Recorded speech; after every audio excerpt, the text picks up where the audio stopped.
Siciliacque ha attivato il pignoramento di oltre 2 milioni di euro alla società AICA, ma il debito ammonta a circa 19 milioni di euro. Forse 2 le inchieste aperte dalla magistratura. Si festeggerà il prossimo 2 giugno la festa della Repubblica, cerimonia alla Valle dei Templi di Agrigento. Agente di polizia salva una giovane da un suicidio, continuano le truffe del falso poliziotto a Canicattì. I carabinieri sequestrano droga a un agrigentino, a Licata sequestro di metadone a un 55enne, operazione sicurezza della polizia ferroviaria in Sicilia. Festa dell'associazione ANIO, che ha assegnato il premio ad Aldo Locurto, medico, il prefetto di Agrigento Caccamo, socio onorario. Si è conclusa la manifestazione Festa del Viaggio, il premio internazionale in Caritate Servire il prossimo autunno verrà consegnato ad Agrigento su iniziativa del Parlamento della Legalità. Si avvia al termine la stagione calcistica 24-25, l'Empedoclina di nuovo senza lo stadio comunale.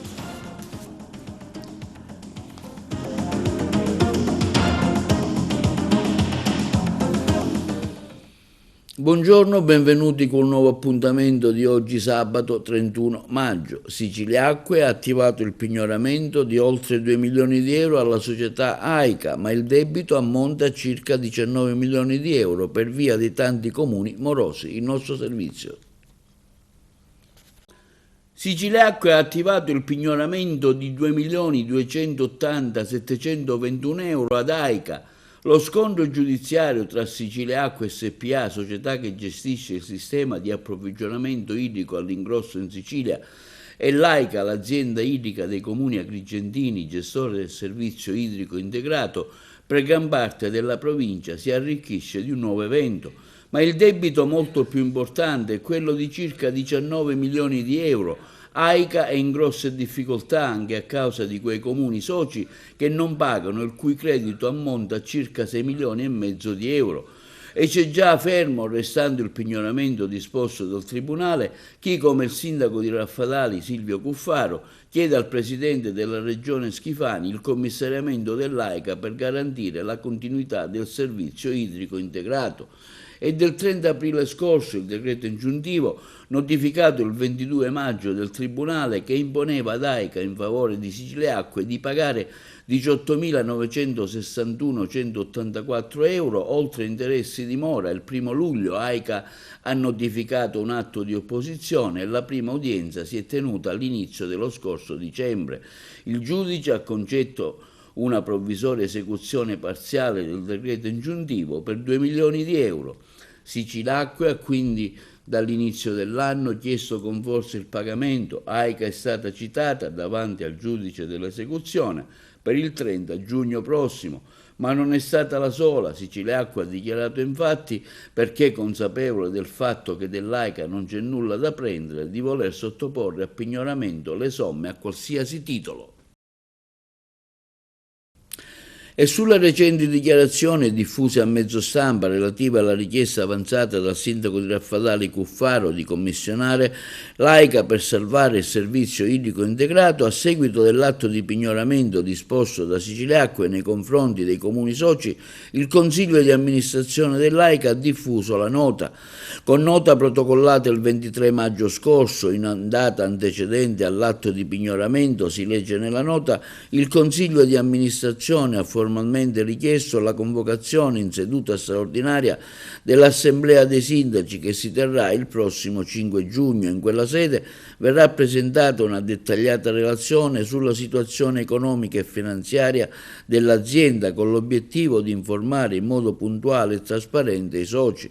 Il CDA dell'AICA tiene a sottolineare che non ostacolerà in alcun modo il percorso ipotizzato dal sindaco Cuffaro, bensì lo agevolerà con senso di responsabilità istituzionale, nella speranza che tale scelta possa finalmente portare a una soluzione concreta e sostenibile. Questa potrebbe rappresentare l'occasione per coinvolgere pienamente la regione siciliana. non solo in quanto soggetto con partecipazione in Sicilia Acque, ma anche in qualità di ente regolatore del sistema idrico regionale. È auspicabile, continuano gli amministratori dell'AICA, in tal modo che si possano affrontare con efficacia le criticità che da tempo gravano sulla gestione del servizio idrico in provincia. Appalti e mazzette, forse 2 le inchieste aperte, il servizio. Il quotidiano Grandangolo rivela oggi un nuovo particolare sull'inchiesta tra appalti e mazzette esplosa ad Agrigento e racconta che di inchieste potrebbero essercene addirittura 2. È il 15 marzo scorso, scrive Grandangolo, e gli agenti della squadra mobile di Agrigento, agli ordini del vicequestore Vincenzo Perta, stanno monitorando un incontro tra l'allora assessore regionale dell'energia, Roberto Di Mauro, che si dimetterà dopo 20 giorni, ed il sindaco di Maletto Giuseppe Capizzi. Quest'ultimo è anche l'imprenditore che si è aggiudicato l'appalto per i lavori di rifacimento della rete idrica della città dei Templi. I poliziotti, delegati dalla procura di Agrigento, sono al lavoro, scattano foto, annotano, registrano e identificano persone e veicoli in entrata e uscita. La loro attenzione si sposta però su un'altra auto che gravitava in quella zona. Dalla successiva verifica viene appurato che il veicolo apparteneva ad altra forza dell'ordine. Erano carabinieri, i militari, evidentemente delegati da autorità giudiziaria diversa da quella di Agrigento, stavano di fatto monitorando gli stessi obiettivi degli agenti. Il caso diplomatico tra polizia e carabinieri viene risolto poco dopo, ma la circostanza è tutt'altro che banale, poiché significa che ad indagare su taluni personaggi coinvolti nell'inchiesta di Agrigento non c'è soltanto la procura. E si terrà il prossimo 2 giugno la festa della Repubblica alla Valle dei Templi. Sentiamo il programma più dettagliato. Lunedì 2 giugno si svolgeranno le celebrazioni ufficiali del 79° anniversario della fondazione della Repubblica. La cerimonia sarà preceduta dalla parata interforze in centro città e dalla deposizione della corona d'alloro ai caduti per la patria a Villa Bonfiglio. Poi, a partire dalle ore 11, presso il Tempio della Concordia, avranno luogo la consueta rassegna del picchetto interforze, gli onori alla bandiera. Sarà data lettura del messaggio del Presidente della Repubblica e saranno conferite le onorificenze di Cavaliere dell'Ordine al merito della Repubblica Italiana a Giuseppe Crapanzano e Giuseppe Grandinetti. La cerimonia sarà impreziosita dalla partecipazione della fanfara dell'Associazione Nazionale Bersaglieri, dalla banda del Liceo Classico e Musicale Empedocle di Agrigento e nel proseguo dall'orchestra del Conservatorio di Musica di Stato Toscanini di Ribera. Ad Agrigento un poliziotto salva una giovane che voleva suicidarsi. Il servizio. Marco, poliziotto delle volanti di Agrigento libero dal servizio, stava tornando a casa ed è stato fermato da un ragazzo che chiedeva aiuto. Il giovane era alla disperata ricerca del fratello 22enne, che si era allontanato da casa manifestando intenti suicidi, e aveva trovato la sua auto nei pressi di un cavalcavia. A poca distanza da lì, Marco ha notato la figura di un giovane che aveva scavalcato il guardrail e che si era avvicinato pericolosamente al parapetto della strada sopraelevata. Dopo essersi avvicinato ha cominciato con cautela a parlare con lui, scoprendo che si trattava proprio della persona ricercata dai familiari, e che dopo una fortissima delusione d'amore, voleva farla finita, con tempismo, approfittando della distrazione del ragazzo e con il supporto di una pattuglia dei carabinieri, Marco è riuscito ad afferrarlo e a portarlo in salvo per poi affidarlo al personale sanitario. Un intervento provvidenziale che testimonia il nostro esserci sempre, afferma la Polizia di Stato sul suo profilo social. A entrare in azione, come in altri simili episodi, sono stati 2 uomini che hanno preso di mira una pensionata di 7 anni di Canicattì. Torna in azione così il falso carabiniere con il solito copione. La donna ha ricevuto una telefonata a casa e un uomo che si è qualificato come maresciallo dei carabinieri le ha riferito che la figlia era stata fermata dopo aver provocato un grave incidente stradale, quindi è arrivata la richiesta di denaro. La poveretta poco più tardi ha consegnato tutti i monili d'oro che aveva in casa per un ammontare di 7.000 euro a uno sconosciuto che, spacciandosi per un collaboratore del sottufficiale dell'Arma si è presentato davanti casa sua. La pensionata dopo un po' ha scoperto che la figlia non aveva provocato nessun incidente stradale. Alla vittima non è rimasto altro da fare che presentarsi alla caserma dei carabinieri della compagnia di Canicattì, dove ha presentato denuncia contro ignoti per l'ipotesi di truffa. A Porto Empedocle sequestrati oltre 500 grammi di cocaina e denaro in contante, arrestato un 31enne per detenzione ai fini di spaccio. Il servizio. Proseguono i controlli dei carabinieri per il contrasto ai reati in materia di stupefacenti. A Porto Empedocle, lungo la strada statale 115, i carabinieri della stazione di Villa Seta, coadiuvati dai militari della sezione radiomobile della compagnia di Agrigento e della stazione di Siculiana, hanno tratto in arresto in flagranza di reato un 31enne agrigentino per detenzione illecita di sostanza stupefacente ai fini di spaccio. L'uomo, con precedenti specifici, è stato fermato mentre conduceva un motociclo privo di assicurazione e senza patente di guida. A seguito del controllo è stato trovato in possesso di un borsello contenente oltre 500 grammi di cocaina purissima e quasi 800 euro di denaro in contante. La successiva perquisizione domiciliare ha permesso di rinvenire ulteriori 4.100 euro in banconote di vario taglio, tutto sottoposto a sequestro. L'arrestato, al termine delle formalità di rito su disposizione della Procura della Repubblica di Agrigento, è stato sottoposto alla misura degli arresti domiciliari presso la propria abitazione per rimanere a disposizione dell'autorità giudiziaria in attesa dell'udienza di convalida. Lo stupefacente, se messo sul mercato, avrebbe potuto fruttare oltre 1.000 dosi per un controvalore di circa 50.000 euro. Il principio della presunzione di innocenza, la posizione dell'indagato, non è definitivamente accettata e il successivo giudizio di merito servirà a verificare le eventuali effettive responsabilità. Teneva in casa 600 flaconi di metadone, un panetto di hashish e altre decine di grammi della stessa sostanza, già suddivise, e vari materiali per la posatura e il confezionamento delle dosi. Il personale della squadra mobile di Agrigento e i loro colleghi del commissariato di Licata hanno arrestato un 55enne licatese. L'ipotesi di reato contestata è quella del traffico e detenzione illecita di sostanze stupefacenti ai fini di spaccio.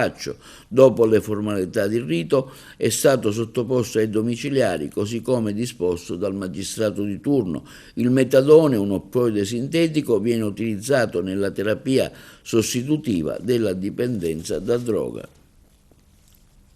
Operazione denominata Oro Rosso, effettuata dalla Polizia Ferroviaria in Sicilia. Il servizio. 84 persone controllate, 26 siti sensibili ispezionati, 35 operatori polfer impegnati, 1 contravvenzione elevata, è il bilancio della quinta giornata dell'anno denominata Operazione Oro Rosso, dedicata, a livello nazionale, al contrasto del fenomeno dei furti di rame in ambito ferroviario. La finalità della task force messa in campo è di rintracciare ed interrompere la filiera di illegalità legata al cosiddetto oro rosso, partendo dai controlli ai rottamai e dai centri di trattamento dei rifiuti speciali pericolosi dove talvolta si annidano sacche di illegalità nel commercio del prezioso metallo. In questa occasione la Polfer ha ispezionato 11 centri di rottamazione in diverse province siciliane, con la collaborazione a Palermo di personale della Polizia Provinciale, verificando il possesso delle autorizzazioni all'esercizio dell'attività e dal trattamento e dallo stoccaggio dei materiali nel rispetto delle normative ambientali. Al vaglio degli inquirenti anche la tracciabilità dei metalli trattati, al fine da poterne escluderne la provenienza illecita. 12 controlli sono stati effettuati, invece, lungo alcuni tratti delle linee ferroviarie della Sicilia dove talvolta si sono verificati episodi delittuosi, con conseguenze economiche anche importanti per le aziende del settore nonché ripercussioni sulla circolazione ferroviaria ed il servizio offerto alla cittadinanza. Infine, ad Agrigento, nel corso dei controlli su strada, effettuati per intercettare i trasportatori di rottami metallici, gli agenti hanno sanzionato, ai sensi del codice della strada, un conducente che guidava con la patente scaduta da diversi mesi. E si è svolta ieri presso il Dioscuri Hotel la 10ª festa dell'Insignito e assegnato il premio ANOC 2025 al medico agrigentino Aldo Locurto per la sua attività di volontariato nei paesi africani. Tra gli attestati di socio onorario consegnato anche quello al prefetto di Agrigento Salvatore Caccamo. TVA ha seguito l'evento. Presidente, oggi la festa dell'ANIOC con nuovi soci, tante premiazioni e anche il premio speciale al dottore Locurto. È la 10ª festa dell'ANIOC, sono solo 10 quelle che siamo riusciti a numerare e chiamando le feste, ma prima ancora erano avvenute altre importanti riunioni. E soprattutto quello che è importante è che in questa serata, dove abbiamo potuto consegnare a diversi soci gli attestati di partecipazione e non ultimo al prefetto di Agrigento, che è diventato il nostro 6° socio d'onore, e la cosa che riempie ancora molto di gioia la mia persona e quella di tutti i soci e del direttivo e che a conseguire il titolo di cavaliere sono altre 3 persone belle che da anni sono nostri soci. Il commendatore Costantiniano, che non era cavaliere della Repubblica, il dottore Grandinetti, e poi ancora il professore Pippo Crapanzano, che ha meritato tantissimo questo titolo, soprattutto per quello che lui si spende quando parla delle foibe, quando parla dell'Istria, quando parla di ciò che abbiamo perduto in modo veramente dopo la seconda guerra mondiale. E ancora la notizia che stamattina ho avuto è che il comandante Vendriglia e anche lui è riuscito ad essere cavaliere della Repubblica per quello che lui ha fatto nella campagna di sensibilizzazione dell'ambiente e nel sociale. Lui adesso si trova a Ravenna, quindi lo salutiamo e siamo contenti di queste 3 nomine che il Capo dello Stato ha voluto dare a 3 soci. Oggi alla festa dell'ANIOC è stato nominato cavaliere, anche lei fa parte dell'associazione. Per me è un grande onore essere annoverato nella famiglia dell'ANIOC, quindi socio onorario, quindi questo vuol dire che ancora cresce di più l'impegno che devo profondere per questo territorio, non solo nella funzione di prefetto, ma anche di componente di questa associazione, che non solo rappresenta tutti coloro che sono stati insigniti con benemerenza cavalleresche, ma soprattutto per coloro che ne fanno parte e che si spendono per questo territorio. Io sono profondamente onorato di questa benemerenza e poi soprattutto devo ovviamente evidenziare, come ho fatto nel mio saluto in questa serata, l'associazione che si spende per questo territorio, l'associazione che molto spesso va incontro alla collettività, un'associazione che ha svolto attività benefiche, quindi non solamente rappresenta tutti gli insigniti, ma soprattutto svolge un lavoro sociale qui ad Agrigento e in tutta la provincia.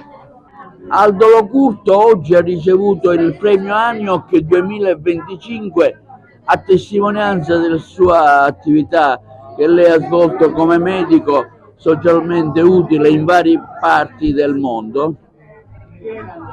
Sì, volevo ringraziare per questa onorificenza che ho ricevuto e che, come dicevo prima, vorrei condividere con quei colleghi meno fortunati di me che sono nelle aree di guerra e che sono costretti spesso a fare interventi impegnativi come amputazioni, cesarei, senza nemmeno avere l'anestesia.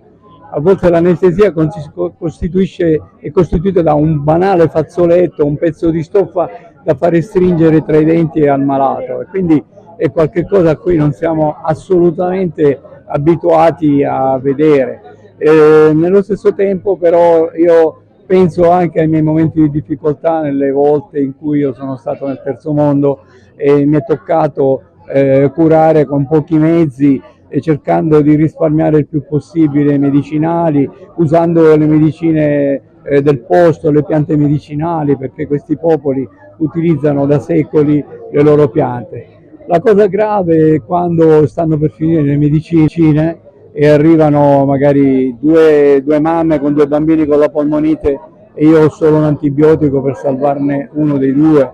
Quindi in quel momento veramente vorrei avere un bottone per sprofondarmi, perché non so cosa fare, devo essere io a decidere della vita, della sopravvivenza o della perdita di un neonato, di un bambino. Sono contento di essere tornato ad Agrigento, che è la terra dove io sono nato e cresciuto. Sono nato a Naro, ho cresciuto ad Agrigento, ho fatto il liceo Empedocle e poi però ho un vuoto di oltre 40 anni in cui ho studiato medicina a Pavia e poi ho fatto il medico in Brianza per circa 50 anni, però a metà servizio, cioè per metà tempo durante l'anno, 6 mesi all'anno, ho fatto il medico di famiglia, gli altri 6 mesi in oltre 25 paesi. Il paese che ricordo con maggiore pathos, sofferenza, è stata l'India con Madre Teresa di Calcutta, dove io ho trascorso dei periodi in cui operavo i lebbrosi, ma prima ancora di curare i lebbrosi lei mi ha quasi obbligato a curare i moribondi, insegnandomi che anche se un malato non è guaribile, però è curabile, bisogna stare accanto a lui fino all'ultimo istante, mentre noi medici siamo abituati che quando non c'è più nulla da fare allarghiamo le braccia e affidiamo il malato al prete che viene a dare l'estremunzione. Ma io sono contrario a tutto questo, nel senso che va bene il prete, però il medico fino all'ultimo respiro deve stare accanto ai moribondi. E si è conclusa ieri la festa del viaggio nel chiostro della provincia, condotta dal giornalista Felice Cavallaro, e gli incontri del Master di Scrittura promosso dalla Strada degli Scrittori. Il nostro approfondimento. Si è conclusa ieri la festa del viaggio nel chiostro della provincia, dove si è discusso della nostra Sicilia con tanti ospiti del mondo della cultura, del giornalismo, condotta da Felice Cavallaro, che ha tracciato un bilancio delle manifestazioni.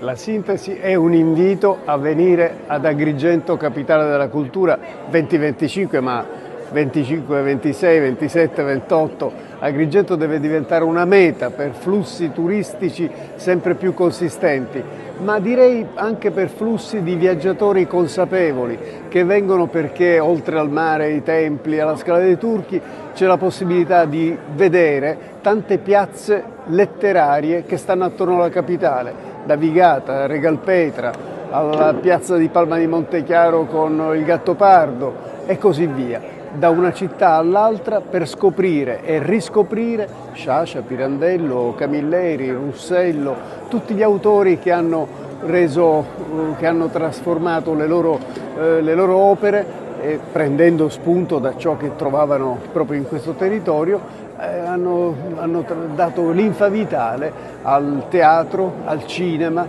alle altre arti. Intanto sono continuati gli appuntamenti del Master della Scrittura promosso dalla Strada degli Scrittori, dedicato alle parole del viaggio, tra relatori l'attore agrigentino Gaetano Aronica, Antonina Nocera scrittrice, Valeria Livigni, moglie di Sebastiano Tusa, Isabella Giglia, PR del Resort Roccoforte Sicilia. Lì ci metti le interviste del Master.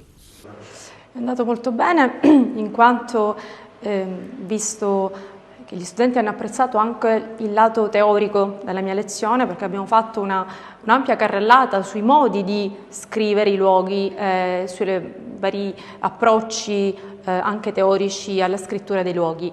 Dopo questa carrellata abbiamo parlato appunto del mio lavoro e la parola prospettiva calza a pennello, in quanto la prospettiva è proprio l'incrocio di tante visioni all'interno della città pietroburghese che raccolgono le memorie collettive, le memorie personali, le storie, le vicende e tutte le memorie culturali degli scrittori che hanno attraversato la propria prospettiva Nievski, che hanno scritto della città di Pietroburgo. Quindi all'interno di questo ipertesto abbiamo rintracciato alcuni luoghi specifici che sono quelli su cui si incentra il mio lavoro, come ad esempio la piazza e i luoghi del cammino di Raskolnikov in Delitto e Castigo, o la casa museo della famiglia Dostoevsky, che fu l'ultima casa abitata, in cui gli oggetti parlano di una storia inedita, la storia della famiglia Dostoevsky, dei suoi figli e di altri aspetti meno noti dello scrittore. I luoghi formano sicuramente gli scrittori, i luoghi poi descritti vengono restituiti con un nuovo significato simbolico, quindi si crea una stratificazione di memorie che fa diventare il luogo materia viva, memoria viva, e che questo, il senso di questa lezione è stato quello appunto di fare comprendere che attraversare un luogo significa fare un'esperienza anche corporale, fatta con i sensi, e ibridarsi proprio con i luoghi. La città di carte di sogni significa questo: dalla pietra, dai luoghi materici derivano poi sogni e visioni.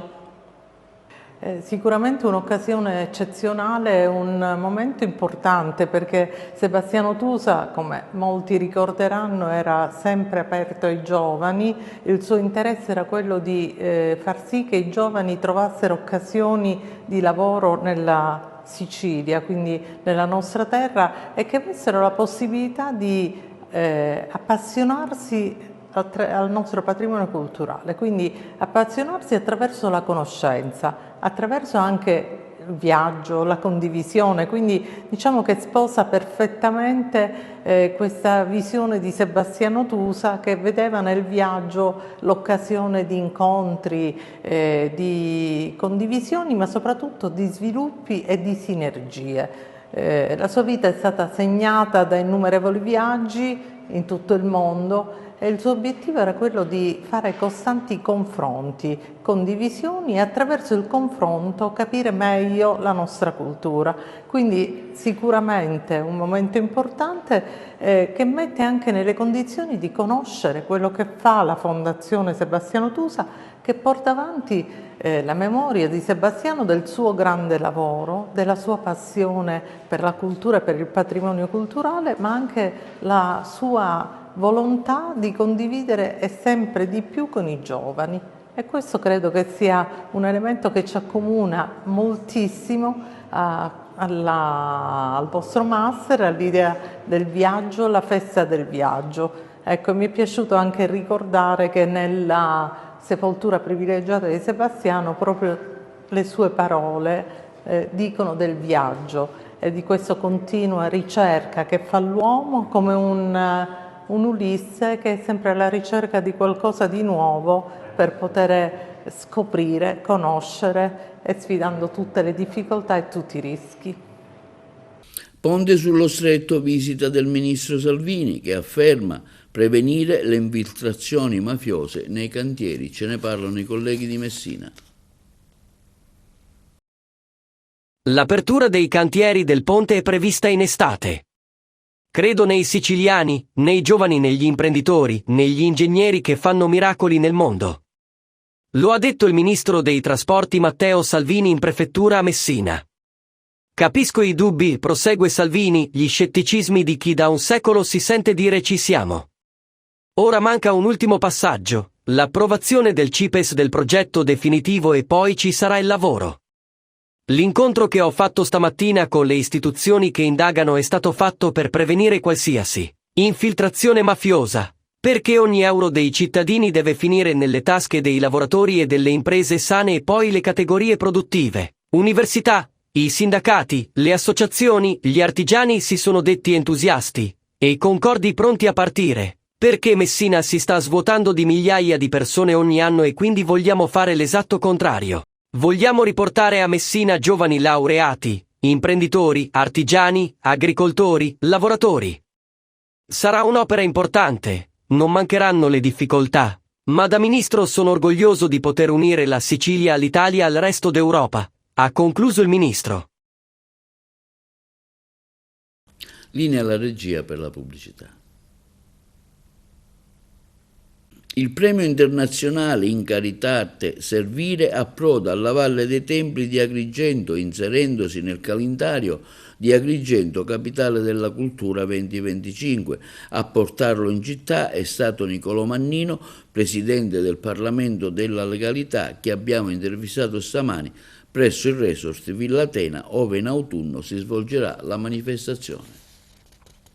Nicolò Mannino del Parlamento per la Legalità, oggi ad Agrigento al resort Villa Atena. Come mai?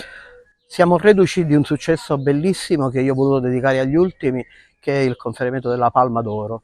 Un momento significativo che mi ha visto presente ad Assisi grazie ai Cavalieri Guardiani di Pace, al grande maestro Giorgio Cegna, a tutto uno staff di persone meravigliose che hanno creduto fortemente in una cultura di pace, mettendoci il cuore, la mente e l'azione forte. Da lì abbiamo pensato di dare voce ad altri valori quali il tema dell'asservire, il tema della solidarietà e il tema della gioia.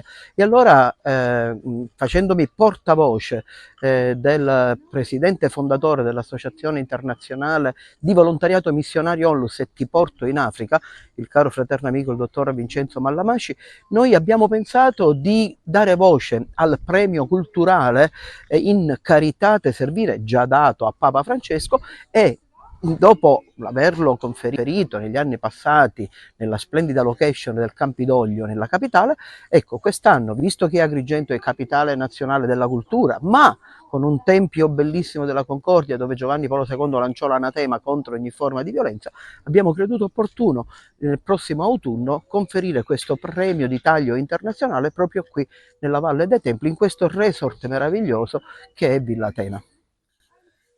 Quanto è importante questo premio per voi che lo organizzate, considerando anche la valenza sociale dell'attività che svolgete? Allora, ci tengo a sottolineare che sia io che il dottore Vincenzo Mallamasci siamo interlocutori e referenti della Pontificia Accademia di Teologia del Vaticano.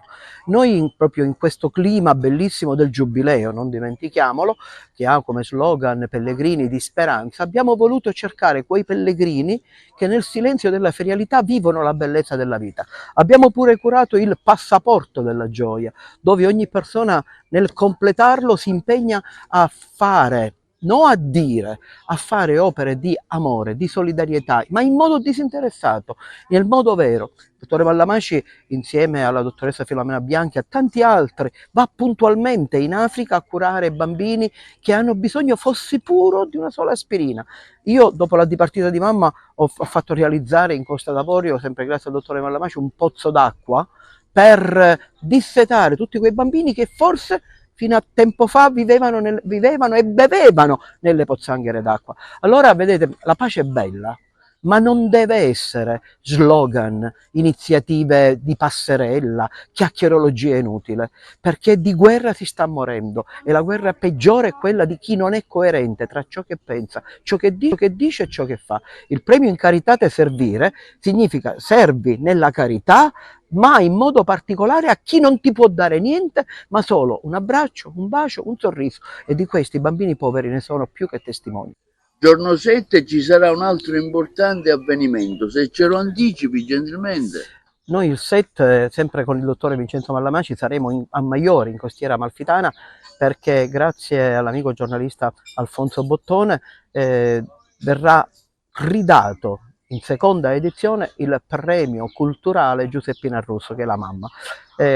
Quando mamma anni fa è andata in paradiso, io ho detto che quell'amore di mamma non poteva finire così, e grazie alla collaborazione di un fiume di giovani ho realizzato un libro che ha come titolo Gioia mia, la frase che ogni mamma dice quando vede il proprio figlio, no? Sottotitolo Perché di cuore si tratta. Questo libro ha coinvolto l'Italia intera e dal piccolo contributo che abbiamo ricevuto, grazie al dottore Mallamasci, siamo riusciti a realizzare un bellissimo grande pozzo d'acqua in Costa d'Avorio, dove tanti bambini ogni mattina vanno lì e con le loro mamme a prendere quell'acqua pulita, quell'acqua dissetante. E quindi proprio in Costiera Amalfitana il 7 giugno verrà dato il premio Memorial Giuseppina Russo, che quest'anno conferiamo al dottore Mallamasci proprio per questo gesto, avere realizzato un meraviglioso pozzo d'acqua. E sempre nel Messinese, a Castelbuono, il sindaco in sciopero della fame contro il genocidio di Gaza in Palestina. Concedi a coloro che ostacolano la pace e il bene comune di trovare la guarigione, allontanandosi dal male.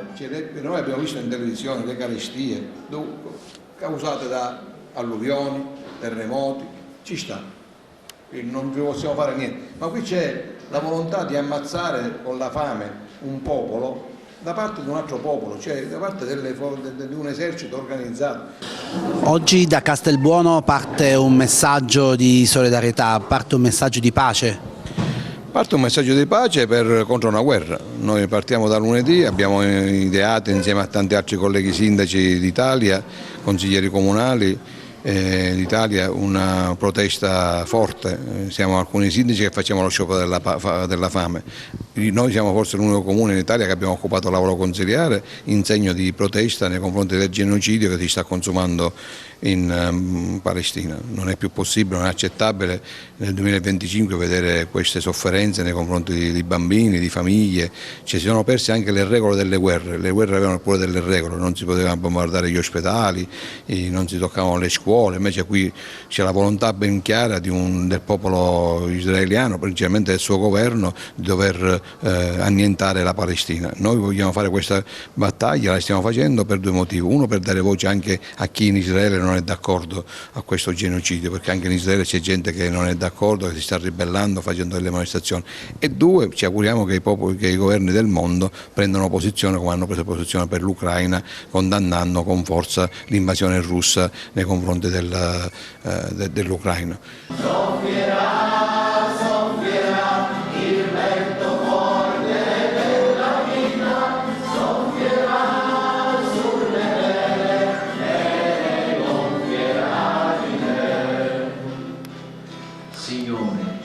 Creatore di tutte le cose, che ami l'umana famiglia, costituita a tua immagine e somiglianza.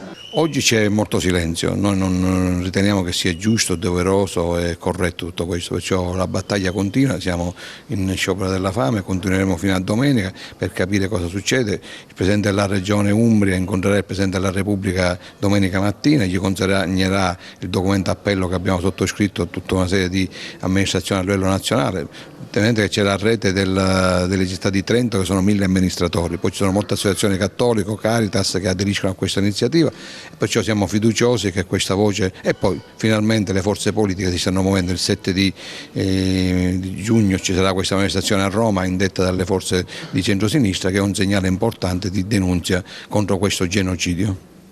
Non si può più stare fermi. Non si può più stare fermi e certamente noi vogliamo che nelle nostre comunità giunga anche l'eco di Papa Leone XIV, che ci invita a una pace disarmata e disarmante, che diventa un grande appello dal punto di vista morale ed etico, perché si dialoghi senza le armi. La pace di cui parla il Papa è certamente la stessa pace di cui parla Gesù nel Vangelo, che nasce nel cuore dell'uomo e che poi si diffonde e si costruisce nei rapporti internazionali. Cosa vi aspettate da questa iniziativa? Ma penso che sia intanto positivo questa sensibilizzazione con questa modalità che ha la sala consiliare, perché effettivamente possiamo anche abituarci e addormentarci, quindi penso che sia un motivo forte per svegliare anche le coscienze. Quindi noi approviamo, siamo qui non soltanto di presenza ma col cuore e anche con l'impegno. Anche finita questa manifestazione noi terremo vivo nel popolo questa non accettabile mai quello che sta succedendo in Palestina, in particolare a Gaza. Presentato il nuovo video girato alla Scala dei Turchi di Realmonte del nuovo gruppo raffadalese a Camora. Jack, stiamo girando un video per il singolo della band a Camora con cui ho il piacere di far parte, e la canzone si chiama Solo Ballare.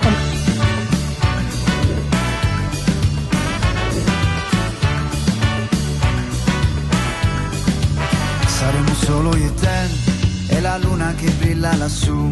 È un percorso emotivo che poi sfocia nel ritornello, che è molto ballabile. È vietato pensare a quello che sarà, se oggi passa non ritornerà, quindi balla finché il pezzo va.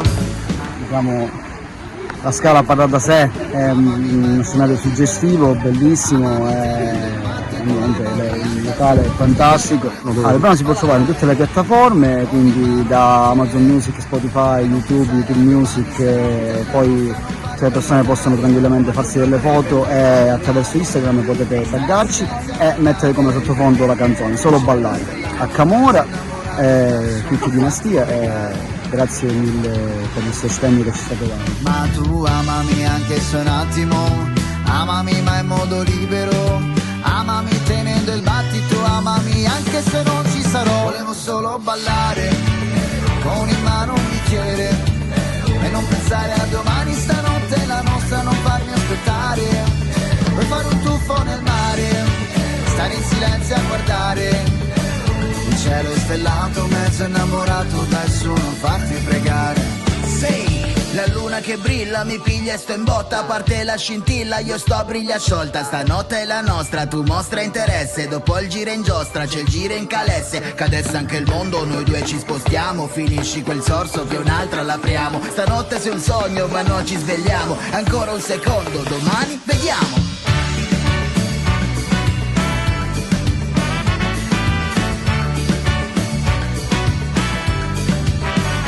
Solo ballare con in mano un bicchiere e non pensare a domani, stanotte la nostra non farmi aspettare. Vuoi fare un tuffo nel mare, stare in silenzio a guardare il cielo stellato, mezzo innamorato. E per lo sport la stagione calcistica si avvia agli sgoccioli, il Gela e il Modica tentano la promozione in Serie D. Il prossimo 5 giugno si conosceranno le direttive per i prossimi campionati dilettantistici. L'Empedoclina nuovamente senza stadio, ma ce ne parla meglio il collega Carmelo Lentini. Si disputano questa domenica 1 giugno, a partire dalle ore 16, le partite di ritorno del primo turno delle semifinali play-off della fase nazionale del campionato di eccellenza. Si tratta delle gare di ritorno che vede in lizza due compagini isolane, il Gela e il Modica. Entrambe giocheranno fuori casa dopo essersi aggiudicate le sfide d'andata e rispettivamente il Gela contro il Venafro e il Modica contro l'Elettro Marcona. Il Gela aveva vinto già 3-0, mentre il Modica aveva superato la squadra dell'Elettro Marcona per 2-0, quindi ottime chance. Ma c'è un altro raggruppamento, i cui finali potrebbero indicare quali potrebbero essere le squadre che affronteranno in finale le due siciliane. Infatti si tratta di Battipagliese Canosa e Rossanese Real Normanna, ottime chance sia per il Canosa che per il Real Normanna. Le squadre che supereranno questo turno si affronteranno nelle gare d'andata l'8 giugno e il ritorno invece il 15 giugno per conquistare il salto in Serie D. Intanto cambiamo argomento, già si pensa alla prossima stagione e il prossimo 5 giugno usciranno le nuove direttive della LN di Sicilia in merito ai criteri generali per l'ordinamento sino all'eccellenza. Si conosceranno i termini di iscrizione ai prossimi campionati, eventuali ripescaggi ed altre norme federali. In debita attesa le compagini agrigentine che dopo la scomparsa dell'Agrigas si riaffacciano nuovamente ai nastri di partenza. Si ricorda che nella stagione 24-25, nella fase di ripescaggio dell'Eccellenza Sicilia, campionato regionale della LND, erano state ripescate le seguenti squadre: Palazzolo, Parmonval, Gioiosa e per ultimo il Lascari Cefalù, a causa della defezione della Pro Favara che si era fusa con il Canicattì e quindi era stata inserita nel campionato appunto di Serie D. In promozione invece erano state ripescate Sport Palermo e Renzo Lopiccolo Terrasini.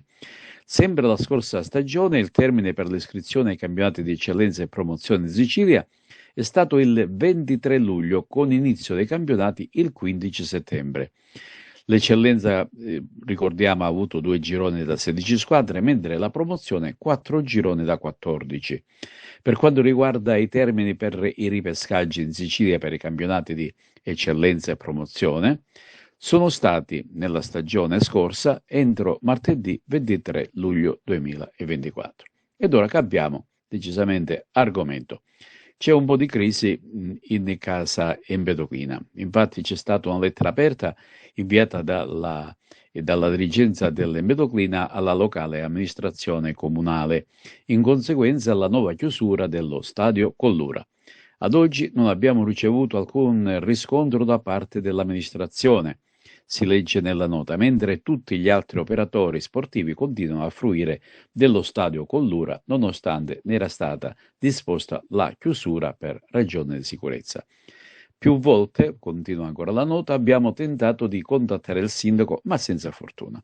Non riusciamo a comprendere questa discriminazione, si appresta, sembra a concludere il comunicato, nei confronti dell'Empedoclina, soprattutto alla luce degli sforzi fatti dalla nuova dirigenza per ridare vita ad una squadra che era stata abbandonata al suo triste destino ed oggi vorrebbe poter rilanciare un progetto degno della tradizione calcistica granata. A scanso di equivoci, l'effetto di questo avverso atteggiamento non sarà quello di scoraggiarci, ma è quello di andare avanti. Al contrario, ci costringe a decisione conseguenziale. Cosa potrà succedere? Lo si saprà tra qualche settimana. Bene, questo è tutto per TV Notizie di oggi. Vi ricordiamo che i nostri programmi si possono vedere in tutta Italia sul canale 268 del digitale terrestre, per chi ha le smart TV, in streaming sul sito www.televideoagrigento.tv e il telegiornale sul canale 93 di Video Sicilia alle 15 e alle 20 e replica la mattina alle 9. Inoltre i nostri servizi si possono visionare sul canale YouTube di TVA Televideo Agrigento. E questo è tutto e vi auguriamo un buon fine settimana.